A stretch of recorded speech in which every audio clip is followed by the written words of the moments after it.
You have probably heard of James Webb Space Telescope, the thing that's showing us mind-blowing photos of space. But have you ever wondered how this telescope actually works? Let me break it down for you. James Webb doesn't take pictures in visible light like our eyes do. It sees in infrared, basically heat.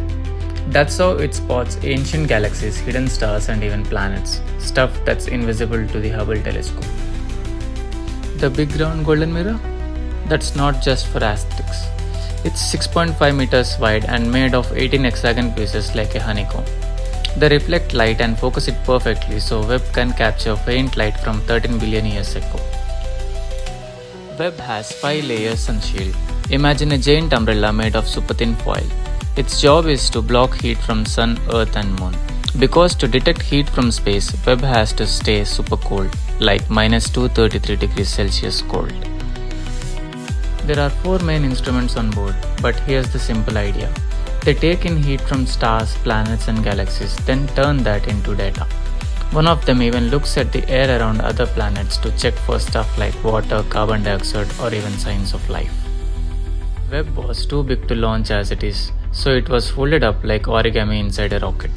Once it reached space, it slowly unfolded like a transformer.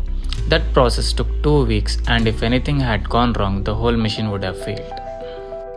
Webb doesn't orbit Earth like satellites. It orbits the Sun at a special spot called L2, about 1.5 million kilometers from Earth. That gives it a stable, cold and quiet spot to do its job. So what's the point of all this? It's not just about pretty pictures. James Webb is literally looking back in time, helping us understand how the universe began, how stars are born, and maybe even if we are alone.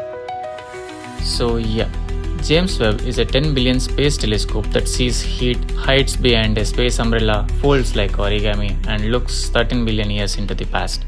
Space tech is crazy, right?